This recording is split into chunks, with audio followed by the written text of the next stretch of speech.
Demand చేస్తున్నారో చెప్పండి. మా భూములు తిరిగి మాకే ఇప్పించండి, అదే కోరుకుంటున్నాం. మా భూములు మాకు కావాలి. మా పొలాలు మాకు కావాలి. మా మామల తండ్రులు తల్లులు చేసిరు, మా మామలు చేసిరు, మా అత్తమ్మలు చేసిరు. మేము కూడా చేస్తున్నాం సార్. ఇప్పుడు మా పిల్లలు కూడా వస్తున్నారు. ఇప్పుడు మాకు చేదోడు వాదోడుగా మా పిల్లలు కూడా వస్తున్నారు. గవర్నమెంట్ లో ఉన్న పెద్ద మనుషులే ఇన్వాల్వ్ అయ్యారు అని చెప్తున్నారు కదా, ఎట్లా న్యాయం జరుగుతుంది? ఏమో సార్, వాళ్ళకే తెలియాలి. ఎంత అన్యాయం చేస్తున్నారు మమ్మల్ని, చాలా అన్యాయం చేస్తున్నారు. ఎందుకు వాళ్ళకి ఏం పుణ్యం అవుతుందో ఏమో గానీ ఈ బీదోళ్ళని పట్టుకొని ఇట్లా సతాంచుతుంటారు. వాళ్ళకేం పుణ్యం కాదు అసలు. ఏ రూపంలోనన్నా వాళ్ళకి పాపం తగులుతుంది. వాళ్ళకు కూడా కొడుకులు బిడ్డలు ఉన్నారు. పోలీసులు కూడా మాకు సపోర్ట్ లేదు కదా సార్, వాళ్ళు కూడా మాట్లాడతలేరు కదా. నిన్న మీడియా వాళ్ళు ఫోన్ చేసి ఇట్లా ఇదేమి బౌన్సర్లు ఉన్నారు కదా ఇక్కడ, మరి వాళ్ళని ఫోన్ ఇస్తలేరు కదా, వాళ్ళ భూములకు వాళ్ళు సాగు చేసుకున్నాం అంటే ఫోన్ ఇస్తలేరు కదా అని మీడియా వాళ్ళతో మాట్లాడితే సిఐకి ఫోన్ చేస్తే వాళ్ళు అంటున్నారు బౌన్సర్లు ఒక్కరు లేరు.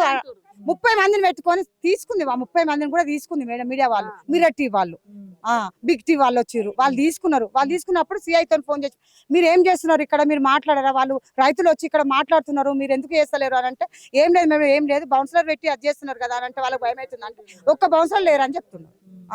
అట్లా అబద్ధాలు మాట్లాడినప్పుడు మేమేం చేస్తాం? మీ భూమి ఎంత ఉందమ్మా ఇందులో? 6 ఎకరాలు ఉంది సార్.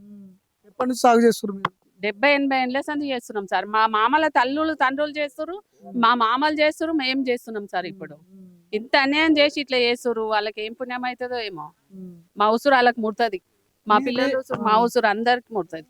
ఎవరెవరైతే పాత్రులు వాళ్ళకి కూడా ముడుతుంది. మీ భూమి కూడా ఉందా? 6 ఎకరాలు ఉంది మాది కూడా. 4 అన్నదమ్ములకు 6 ఎకరాలు ఉంది. చేసిర్రు అన్ని పుట్టుకూరలకిర్రు, దొనశనలకిర్రు, అన్ని వేసిర్రు. గోకర చెట్లు, వంకాయ చెట్లు అన్ని. ఇప్పుడు ఏమంటారు? మా భూమి మాకు కావాలంటారు. ఇంకా ఏమంటారు? ఎప్పటి నుంచి సాగు చేస్తారు మీరు? 60-70 ఏళ్ళ సంది మేము కూడా అందరము ఒకటే, అందరూ ఒకటే. ఒకసారి ఇచ్చిండు ఆయన అందరికి. వీడికి వచ్చిండు చంద్రబాబు నాయుడు కూడా వచ్చిండు వీడికి అప్పట్లో. వచ్చిండు ఇట్లనే. ఏమి నష్టపరిహారం గురించి కూడా ఎవరు మాట్లాడట్లేదా?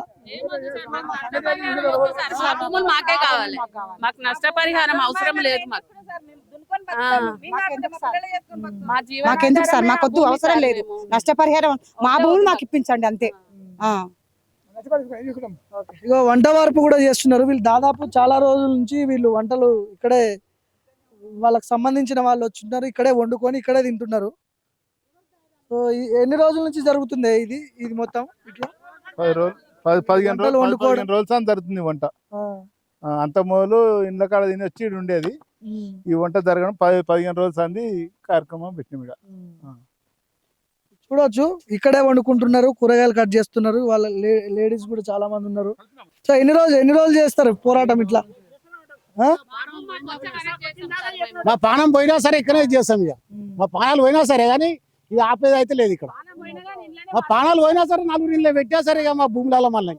కానీ మా భూమి మాకు కావాలి. అప్పటిదాకా మేము ఇది ఆపే ప్రసక్తి లేదు, కూడా ఆపం. ఇక్కడ పోలీసు వాళ్ళు వస్తున్నారు, నెంబర్ ప్లేట్ లేని బండ్లు తిరుగుతున్నాయి, బౌన్సర్లు ఉన్నారు.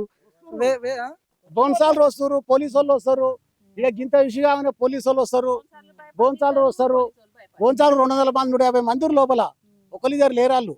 ఇప్పుడు ఒకళ్ళన్నా మా ఇప్పుడు పొలాలు చేసే వాళ్ళు ఉన్నారు కదా, వాళ్ళకి పోతానికి కూడా భయమే ఉంది. అందులో ఏమైనా చేస్తారా అని కూడా అంత ప్రాబ్లం ఉంది. అది దాని గురించి మీరు కనీసం పోలీసు వాళ్ళకి కంప్లైంట్ చేస్తే వాళ్ళు కంప్లైంట్ తీసుకుంటున్నారా? తీసుకుంటారు కానీ ఎఫ్ఐఆర్ చేసలేరు. వాళ్ళు మా మీద పెడితే మా మీద చేస్తారు. మేము ఇస్తే మాత్రం ఖాళీ తీసుకుంటారు, ఎఫ్ఐఆర్ చేయరు. వాళ్ళు అంతవరకే పెట్టేస్తారు. ఎవరైనా వచ్చిపోతారా? రాజకీయ నాయకులు ఎవరైనా రాలే, ఇంకా రాలే, ఇంకా రాలే. ఇప్పుడు ఇంత లొల్లి అయినా కానీ వాళ్ళకి కళ్ళకి గానొస్తలేదు. లోపల 4-5 గుళ్ళు ఉంటాయి అంటారు కదా, గుళ్ళు ఉన్నాయంట కదా లోపల.